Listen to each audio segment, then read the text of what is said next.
Hey guys, how are you? Wow. Hi there. That was impressive. We try to have y'all, if the curtain's gonna open, right? Like you got to walk out there with a little bounce, especially around this subject matter we're talking about today.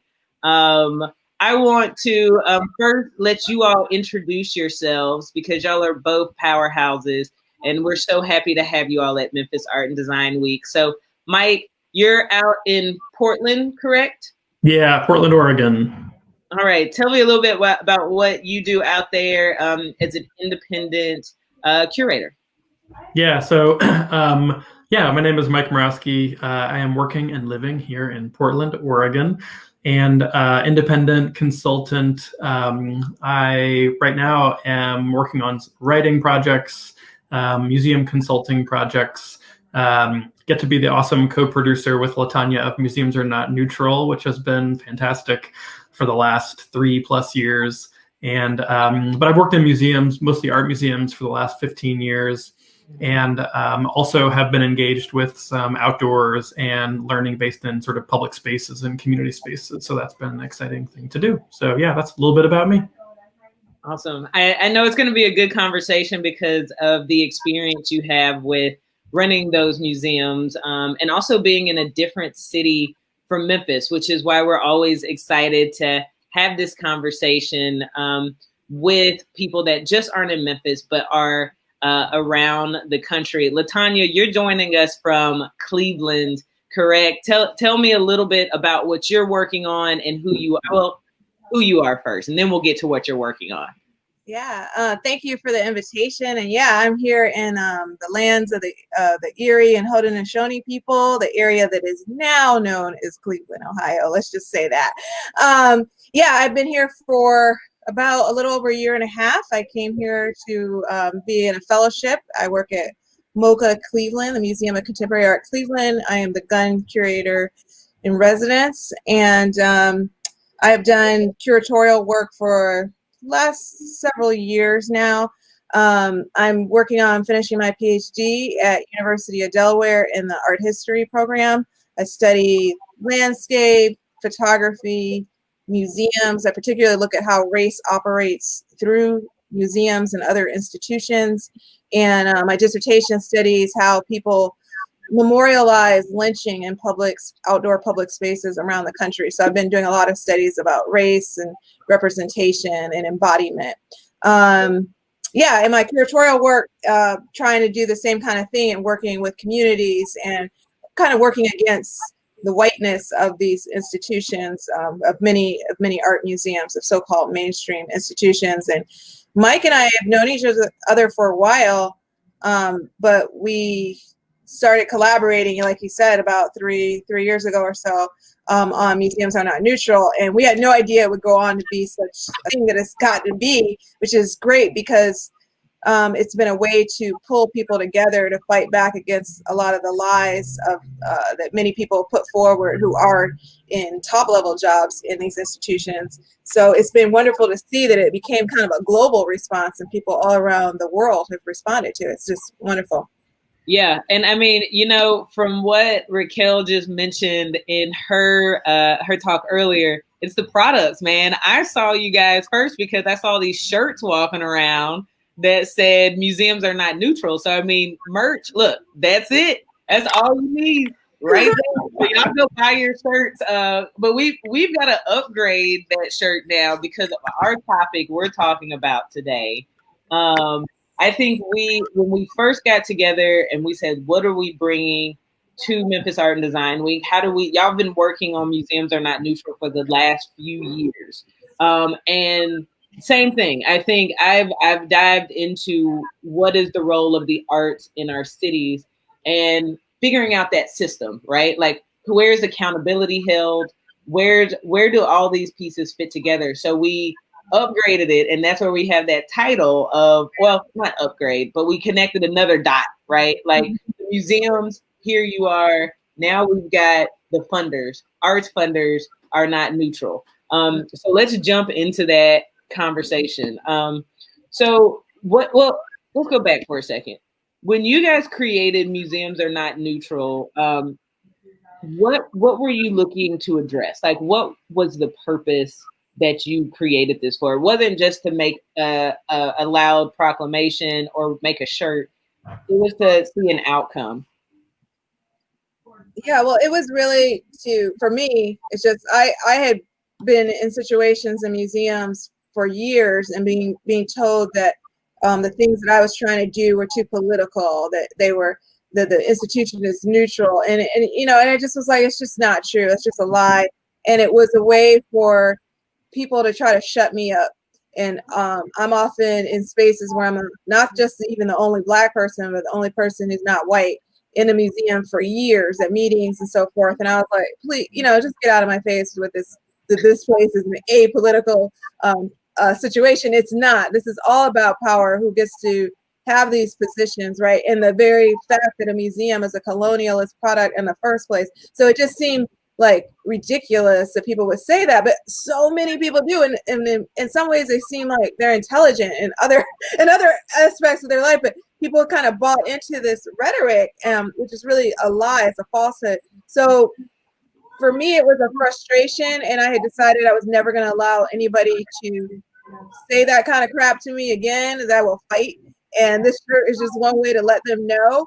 And now I got backup. I got thousands of people around the world. So you gotta come back up. Yeah. Well, I think the community has been amazing. And I look, Latanya and I were just talking the other day a little bit more about kind of the context for when museums are not neutral really, kind of kicked off and got started. And we always point back to, how museums did or largely didn't respond after the murder of Mike Brown in Ferguson, and this big call for museums to respond to Ferguson. I mean, Adrienne Russell and Aaliyah Brown and a lot of people were involved in this big push to sort of demand that museums respond.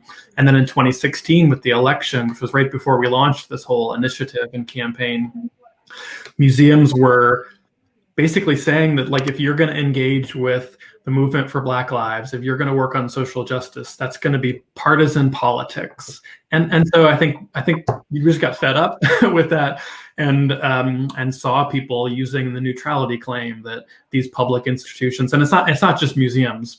That's why I love this conversation. Is let's just keep bringing that questioning and exposing of this myth of neutrality to everything we do, every institution, because it's there. So yeah, and it's just been awesome to see this grow and expand since then. Yeah. I mean, because that's one of the things that I think people forget they have the power to do is have change by being both the person buying individual tickets into the museums. You have a voice, right? So all those collective people, Tanya, that were behind you, that's thousands of tickets into a museum, $5, $10, $18 a piece, that now they've told their network of 5 people, then they've told that network. And so that just is exponentially growing. So all of this is a really, to me, effective way of creating change, because we're hitting pocketbooks on one end. So you have that voice, but then we have to look at, to me, and bringing the arts funding conversation in, the other side of that pocketbook, because we see funders still funding the same things that are not effective. So I want to go into one of the questions we talked about earlier, which was, how can we begin to take action and address these inequities built into funding and philanthropy, specifically in the arts? Yeah, it seems like the funding part is obviously critical for creating any real change. So many people have these conversations and they're important and useful, but really when you're not talking about the money, you're not talking about anything really, because we can't talk about real change until we start talking about the money. I mean, in the US, this is a capitalist country, so we need to get real. And the funding situation has typically in the past has been pretty much through the government puts some money into museums, but not that much. So most of the budget has been coming from wealthy donors in the past, then more recent decades from corporations.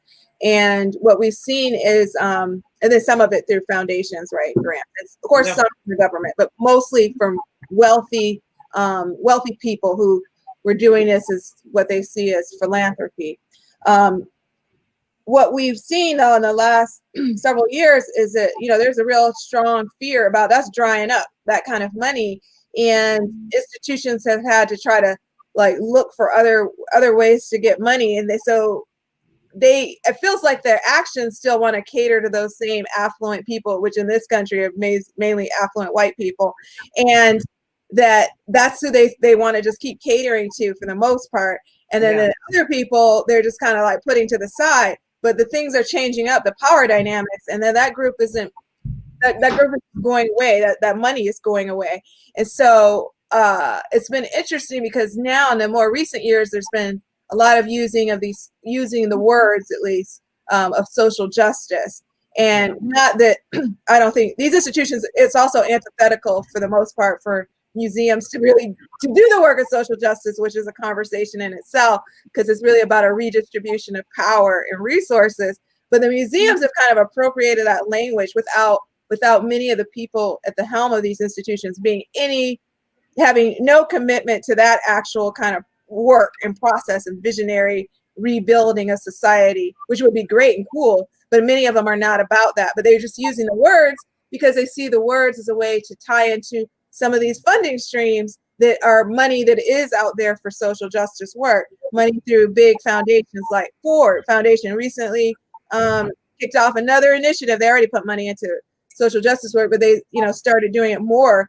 Had like a new initiative this summer or something that they put forward this summer, fall. And I see that as great, but I'm also really worried because that's going to bring out more of these pretenders who are out here that are soaking up money away from people who really do that work, which is typically not these big white institutions. That's not what they do. They don't even know anything about it, but they will just learn those words. They have development teams, and that's how it's tricky because they have teams of people that they hire, like a whole department, and that's what they're searching for those things to find.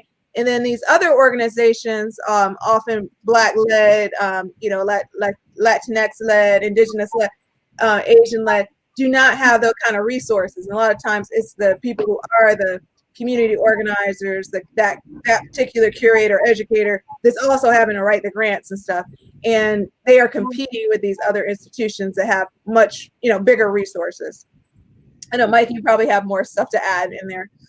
Yeah, well, no, you're like, hitting on so many key things. I think one of the things that you referred to that I think is so important in this is just simply the structures in place that have been in place for a long time, even like best practices around like grant applications and fellowship applications and how to access that funding. So almost no matter what foundations and funders do on their end, the process for accessing those resources is so burdensome. And Tanya, you mentioned that, large, especially predominantly white institutions have development staff and teams of grant writers. So gosh, anybody who's watching this has ever applied for a grant or a fellowship knows, and this goes all the way down to like artist fellowships where you're getting like $500, which isn't even going to help you pay for rent for a month. Didn't complete the you're embroiled in this huge application process and review process and interviews. And if you're applying for a grant and you're a small nonprofit, usually you're the executive director or someone who's doing multiple roles is then tasked with writing the grant. And some of these, I worked with an organization a couple months ago, and it was a 60-page grant application by the time it was all done. Just so many attachments and reporting things and evaluation requirements. And I think what that does, it leads to this idea that I've just been so drawn to, called trickle-down community engagement or trickle-down community investment. And these are some terms that I came across by reading the blog Nonprofit AF, which is Voulet. And this idea that the large, predominantly white organizations are getting the big funds. They're getting the big grants. I mean, we saw it after coronavirus hit. They're the ones getting the big loans and funds from all these organizations. And then they are expected then to dole that out. And I use that word specifically to all these in little bits and pieces. So everybody comes clamoring to these large institutions. and then they give a little bit here and a little bit there, but they take a lot too. They're skimming off a lot of that grant money to go to cover their operating costs, to cover, overhead, things like that. And so I think taking a look at those structures, and funders they have a responsibility to really rethink the way that they, give out funds, and the sort of processes that people have to go through to apply for funds, report on grants. There are definitely changes that can be made to allow for more direct community investment, so that these funds aren't all going to the same organization's time. I mean, it's just happening. The same organizations get the same fund. They build these relationships. Jim knows Scott, because they've known each other for 20 years, and they keep getting the same funding. And then, when this new organization pops up that's doing direct work in the community, they can't get any funding. Right. Mm-hmm. Hi, I am the new organization that pops up and can't get funding. Because everything y'all just said, and I'm going to hit on a bunch of those points that both of you brought up. There's this, so first it's looking at like this stack of capital access that you outlined, LaTanya, the patrons, the foundations, the corporations, the government, and the wealthy donors, right? So if we just looked at access to capital from there, usually if you're a Black or brown person, you're missing most of that. So the biggest thing, you don't have that connection with the foundation family, right? That you ultimately probably need to be going to get drinks and coffee and golf with. The corporations, you either work for it full time, right? And so you have a conflict there because we all are trying to figure out that piece, or that corporation sends you an email, and I'm giving y'all real examples as well, just rejects you because they've never heard of you before. Mm-hmm. And in Memphis, for me, I think that's odd, not to say that, but to say it. And then wealthy donors have already done the same thing every year. So they just send that check to the same group and aren't as curious about who's doing it. LaTanya, jump in. I see you got a comment. Yeah. I mean, definitely all of those things. And I've been thinking about some people I've been meeting who are community organized, who have highlighted, if museums sometimes say they want to have relationships with these smaller community organizations that are doing real work, right? And it's something, like what Mike was saying about, like, they have that ability to dole out little pieces of money. But, when we talk about challenging that structure, some of these organizers I've met have said, we want to be at this table where we decide what we want this relationship to be. Not that you get to decide that maybe you'll do something over here and give us a little bit of, whatever, some crumb. But what about we get to that you're going to set up these social interactions. You have board members, these extremely wealthy people who are on your board. You have these connections with those foundations, right? That are giving them money routinely. That are and those those wealthy individuals that you just said, who just give out that check every year. Invite us to some events, not to say that the people are necessarily going to give us the money, but because we are nowhere near that situation. We're not in that social sphere. And so I've sat and heard, community organizers say that we just want an opportunity to meet people more so we can get in a room. So it's not that they only see us through the application, that they get in front of them who they probably aren't even paying attention to, what that is.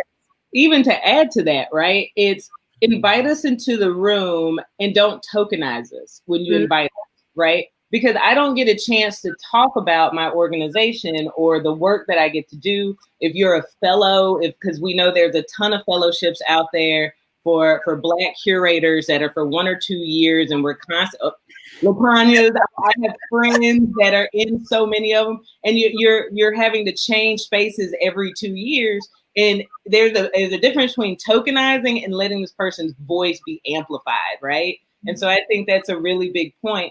And I want to dive in a little bit more into what Mike was saying, leading around capital, right? And the responsibilities that we have behind funding. And I'm going to move it for a second out of the arts and into government, right? Because what I do works a lot with economic development and the arts and how these two things merge. the same problem existed with government contracting, right? And we have to put the same amount of thought into, a lot of times we see in the newspapers, government contracting, minority spend, etc. In each city, what are we doing? How is healthcare, how's education funding doing that? And the problem is exactly what you said, Mike, is that when they said the local spend is going this way, they give it to a big company, right? That's typically a white-owned, white male company.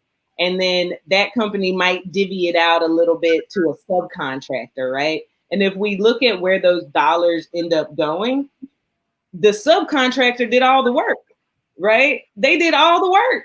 They were out there every day, but the big contractor who had the connection with whoever to help get that proposal was the one that actually got it. And so the same thing has to kind of be true for the arts, is that, hey, I don't need to get money for Memphis Art and Design Week because you gave it to another group that says, hey, we're going to give you $2. Why can you not give this directly to me? Because the work we just did is all the work. All they did was get it from you because they want their name on it, right? But they did no work. So I think that's a really good thing that you brought that up, Mike, but also relating it to how we see it even outside of art museums. That's huge. And so that access in terms of grant applications and to capital access through getting those grants is big. You mentioned the trickle down community investment. Can you go a little bit more into that, Mike, on how we get that, how that starts, or where that really forms in a city? Yeah, I think, and again, it's something that I'm sort of exploring, and this has been it's been so great, Whitney, to sort of be invited to think more about how the changes that LaTanya and I are looking to make happen applies to these fund. I mean, the money is the key, like we mentioned. I think one of the things that we find happening, and I know I've worked in art museums and nonprofits for the last 20 years. And one of the things that I have found striking about fundraising and development is that it feels like it is such a competition. It is such a competitive environment. Oh, I'm in the middle of something, but we're all schooling from home today. And so one of the biggest problems that we have, I can't answer a question right now, but one of the problems that we have is that these funding organizations, or these large museums and organizations, they just raise their fundraising goals every year, and it's about how do we get more and more money. And so, and I think that is it's such a competitive environment that is not benefiting our communities. It is benefiting the number at the bottom of the spreadsheet for that organization every year, and it's a corporate for-profit model. It is a model of saying always more, always bigger number of membership, bigger number of donors, and there is no sense around how is this benefiting the entire community. Yeah.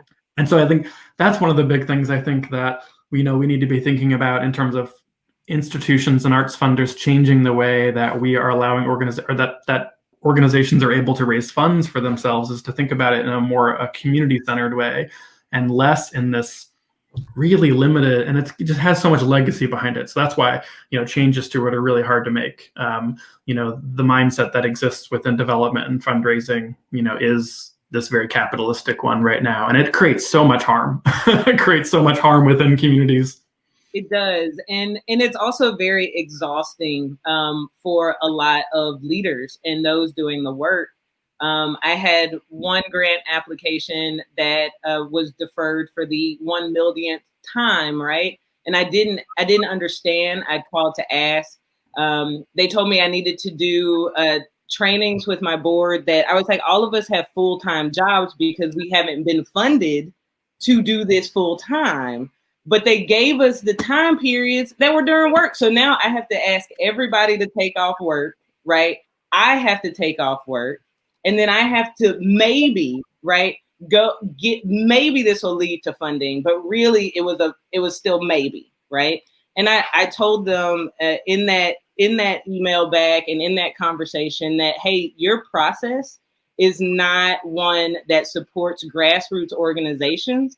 It doesn't support sustainability for those organizations, because I'm trying to build one that I'm still at a full-time job so we can get the operating enough to have a staff, right? But it's also not funding the work.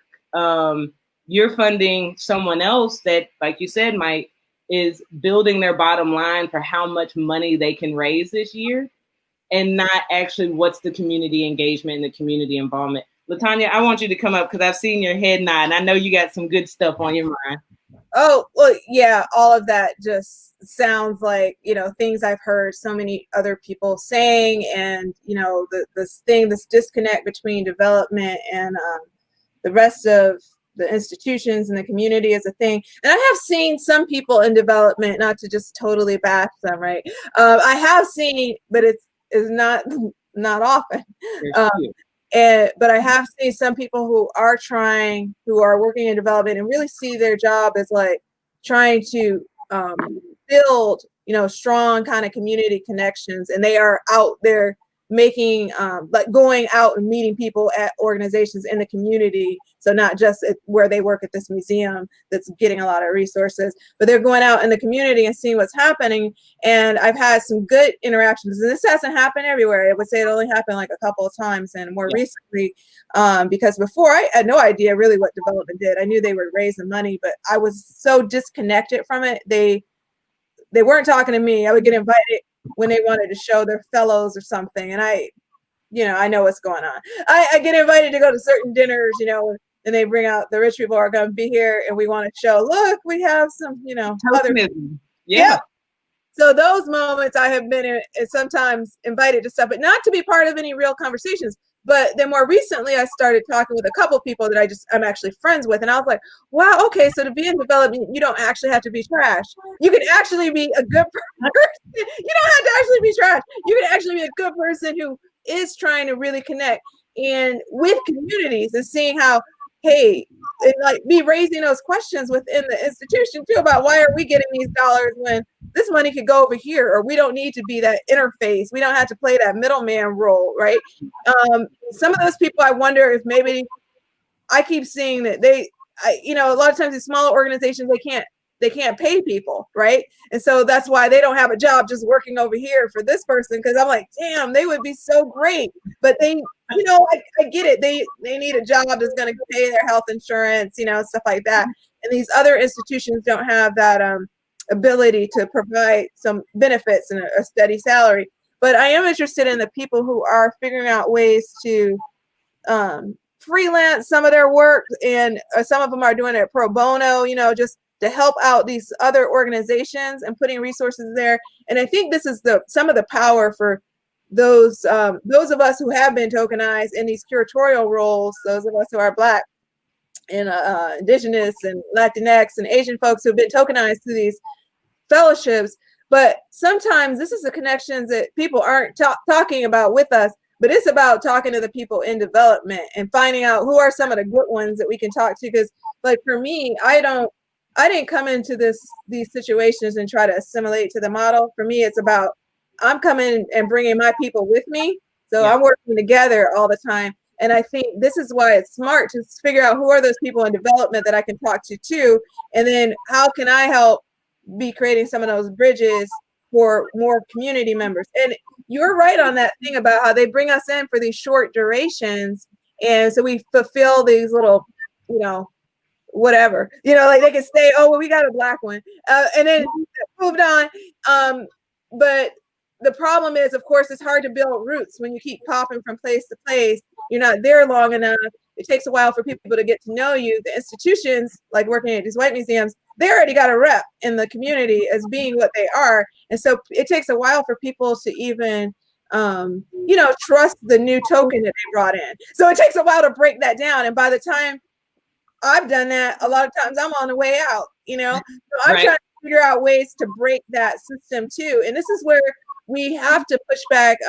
Often we don't have the opportunities as the people who are in these fellow roles of being that much in touch with the foundations. And that's a problem because all of the stuff, again, is going through the institution, through their development office who is writing whatever. Who knows what they're writing in those little reports.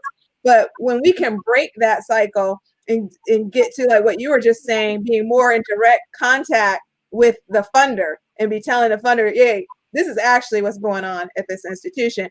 There is sometimes a possibility to get them to hold up and be like, whoa, wait, this is not what we actually wanted to be doing. What we've been wanting to do isn't happening. And that's what we've been seeing with these diversity fellowships and museums, is that recently, in the last few years, more people have been kind of questioning and going, wait a minute, is this really doing what we want? And it's like, no, the answer has always been no. But it seems like some of the people at the top are starting to realize that, yeah, that this is not right. And the problem always has been the same. We don't have any power. We are not in connection with one another. Why do we have these systems in place where there's so many middlemen who get to this, who are making up all the reports? And that's where we really need to break, is putting more community folks in charge, more direct kind of relationships, like be in relationship with people. Stop with this corporate structure, like Mike was talking about, this neoliberal corporate structure that these nonprofit arts organizations are emulating, and very proudly so too. No, and you made some really great points. Thanks for highlighting, you know, your journey as a fellow in different programs, because I have heard that so many times from so many Black and Brown curators that have done numerous fellows, have moved so many times, and their body of work could have been completed at one institution. It wasn't necessary for them to have to move so much, but those fellows programs are so small. And I'll say that even here, I've worked my way up to joining some different grant making groups here for the arts. And one of my first questions, well, first of all, I was joining and I was already, there were not enough Black people on there to reflect what our population of Memphis is, which is over 60% Black. So we had just brought in me and a Latinx woman that helped increase that diversity number a little bit more. But when I sat down and had to review the grants for these different institutions, I was like, all of these documents are written the same. You know, it's the same words from the development groups know exactly what to say to the institutions that will do it. And what changed that conversation, and I want to encourage those that are in the same position that I found myself in, is being able to review grants and where they go, joining boards and seeing where that happens, that I actually was like, I interface with that group a lot because I go to that museum, I go to that symphony, I go to that ballet. I talk to the employees that work there. I talk to everybody from the security guard that's guarding the work. I always greet, right? I'm probably not supposed to, because I'm supposed to be protecting something, but I just talk because I'm a Southerner. And then I talk to the employees and I notice, I'm like, are you having high turnover of Black full-time employees? You only had one. So what happened to it? And every time you have one, they're gone after a year. Makes no sense to me. They all can't be bad. I'm just going to go, like, not every employee is wonderful, but when your turnover from a specific group is consistent, I'm now looking at the system and not at the individual. And so I think we have to have this more investigative look of where our money is going, but also holding accountable and reviewing beyond those grant proposals and saying, if you've had a curatorial diversity initiative for 15 years and you still don't have diversity on staff, something tells me the funder needs to have a deeper conversation and ultimately pull the money that is going there and put it where somebody is actually cultivating curators. Mike, I want you to jump in and tell me what you're thinking about right now as we talk about this. You were an executive director of a museum. So tell us a little bit from your perspective and how you kind of see that changing. Well, and I have been in education leadership roles, but never up in that executive director position. So you're so smart. I just gave it to you. That's it. I mean, you know what? When I think about our conversation, and I realized I didn't plug my computer in. So one of the problems of speaking online is that I've got to go grab a cord here in a second. So I'm going to say just a couple things and then I'll toss it back to you and then I can chime back in again. as we keep talking, I'm just so interested in like, talking in mentioning how do we like change these things? What are some of the things, that can start to change these systems to funders that are listening and organizations? And Whitney, what you were just saying sort of made me think, and LaTanya too, like, we've just got to bring Black and Brown professionals into senior positions in funding organizations and in organizations on the fundraising side. And I mean into senior positions, permanent leadership level positions. But then on the funder side, the process of deciding where the funding gets awarded to, and even the policies and practices of the number of hoops you have to jump through to get the funding, that needs to have, LaTanya, what you said made me think like that has to have community involvement, deep, broad-based community involvement, not the typical players that are always involved in these types of decisions. How do we get more local control and more community-based control over these funding decisions so that, Whitney, what you were talking about can start to happen is, people that know what the organizations are like, not based on their donor relationship, but based on meeting the staff. Yeah. What are their events like? What are programs like? What is the community sense of that organization? Are they responsible? Are they doing the right thing? Which I think is not often valued enough in the fundraising decisions. And are they really taking equity and justice seriously? Not just, can they put a report and check the boxes and say, we have an equity plan, check. We have increased our diversity by 2.3% over the last year, check. And we have 10% more Black artists on the walls of our, gallery or whatever. There are better ways to start to, assess what's going on. And I think more people have to be involved in those funding decisions that represent Black and Brown communities, especially, we just need to see more community representation within that. And then the last thing that I'll say, and I'm going to use this as a spark for more conversation, because I know we all have a lot to say about this, but I know, LaTanya, you especially have a lot to say about this, but demanding community accountability, like demanding that we have actual measures of community accountability for institutions, but also for funders. So I'm going to go plug my computer in and I'll be back in just 2 seconds. You know what? He throws fire at us and then runs off, Started that, right? But no, I love that, because that is something I've been talking a lot about, is that we, institutions sometimes will say, oh, we're like when they got called on some of their foolishness this summer with their false solidarity statements that so many white institutions put out in response to the George Floyd protests, the uprisings happening across the world. But, when they were called out about the superficial nature of that, and because of the fact of, like, while they're saying that they stand with Black people, and yet in their own neighborhoods, they aren't standing with any Black people. We don't see that represented in terms of their staff. We don't see that represented in how they respond to Black communities right where they are, right? So some of them have said, oh, well, we're accountable. And I'm like, what does that really mean? That's interesting to say, but how are you're going to hold yourself accountable? Like, no, you're not always in charge of everything all the time. Like, they can't ever stop, right? I'm like, wow, this is some white supremacy nonsense. Like, and they can't see it. It's just like, stop. You need to develop a relationship. You need to apologize for a lot of y'all's bullshit. Like, really think about deeply what you've been doing. Listen to people when they say that this is what you've been doing.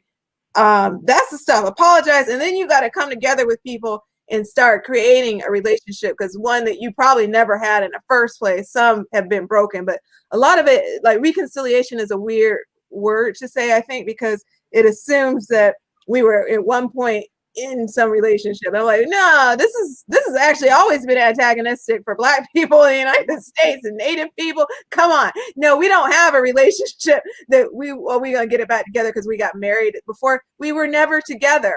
This is not a good situation.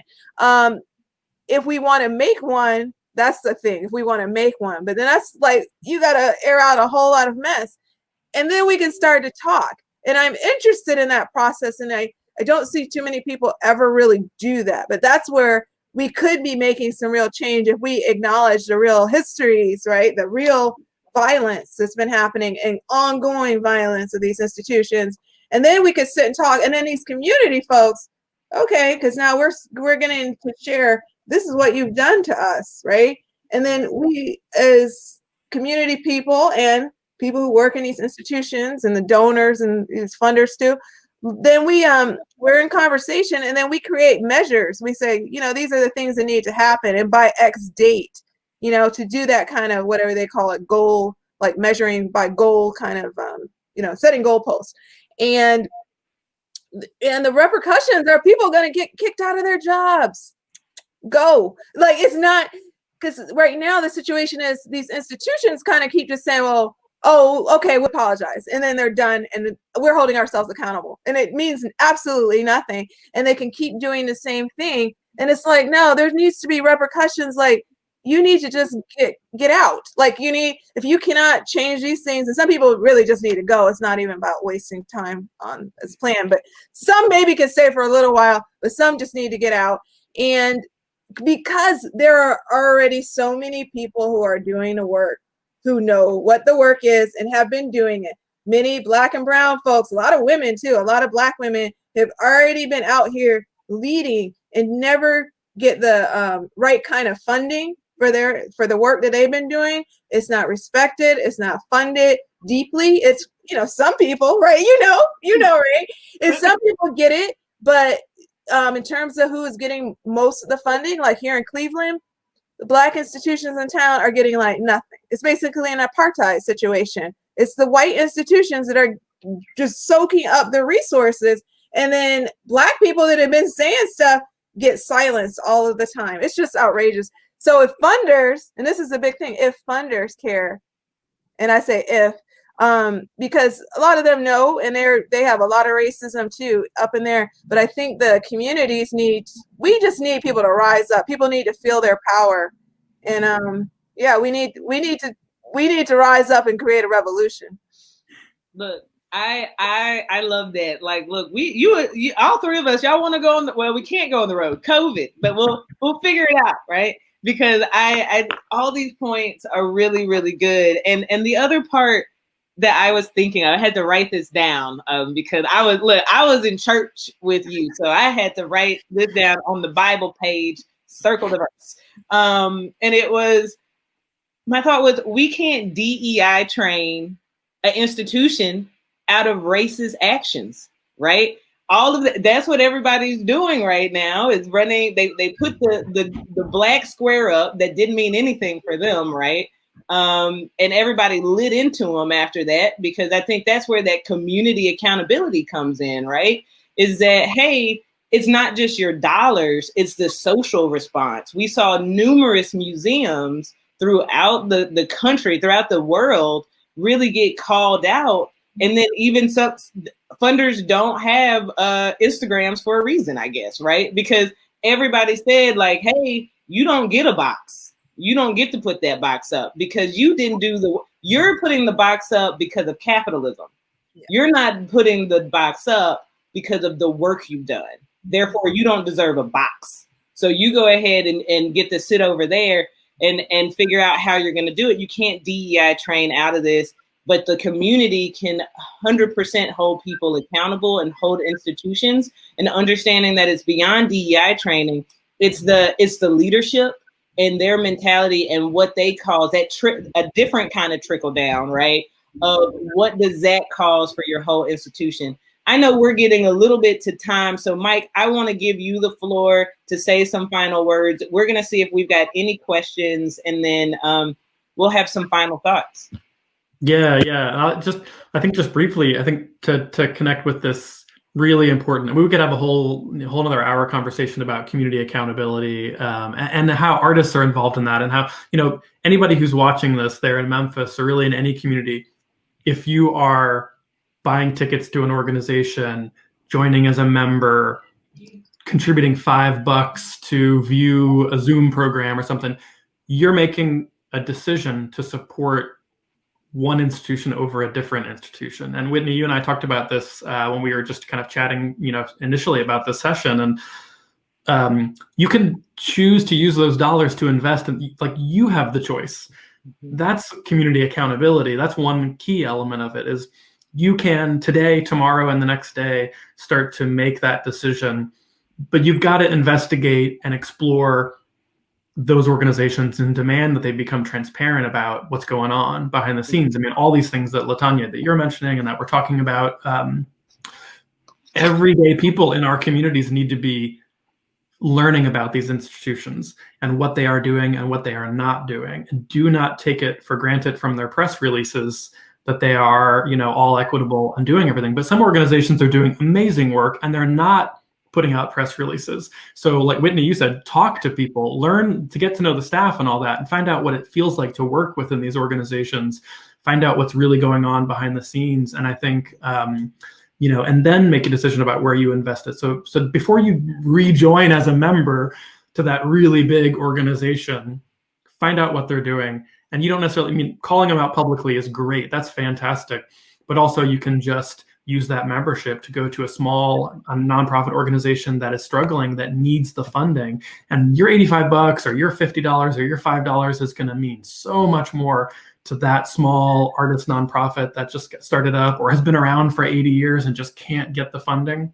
Yeah. And the big organization needs to see that happen so that they can start responding and making changes. So. Yeah. LaTanya, I'm gonna turn it over to you.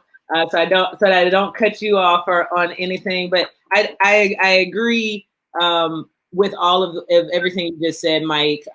It is that small dollar amount, all the way to the big dollar amounts, right? I think sometimes people hear philanthropy and giving and automatically think that if you don't give at $1,000, if you don't buy art that is, $20,000, $30,000, that you don't matter. But truly, when you're a creative or you're a nonprofit that is small and growing and looking to grow, those small pieces of capital add up in very impactful ways. So LaTanya, what are your thoughts? And I'm going to check to see if we have any questions, and if not, we'll wrap. Yeah, thanks. I was just thinking, to kind of build on what Mike was saying there, is that like about where we put our dollars, is it's also like how we collaborate through who we're focusing on, these smaller organizations that really need the money, local artists, right? Paying artists directly for their stuff and using our platform. So when we do that, when we do put our money in these other things, like I found these organizations here in Cleveland getting like no money, no budget. It's about, okay, what can I offer them through the work that I do? If I build up a social media platform, then maybe this is where I can amplify, and draw attention to these people over here and go, hey, this is where we should be putting some of our support. So it's my dollars, and then it's how I can also bring attention through social media, like using these certain tools, right, to kind of put more attention into these spaces.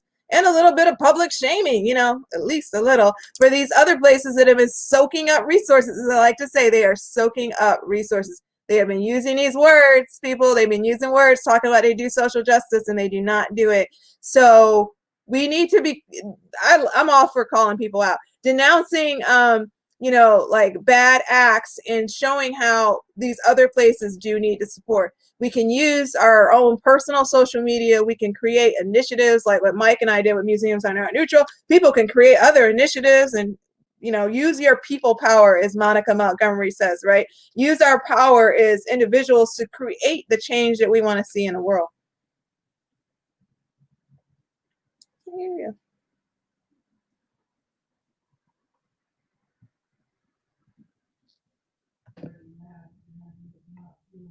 Whitney, your mic's on mute.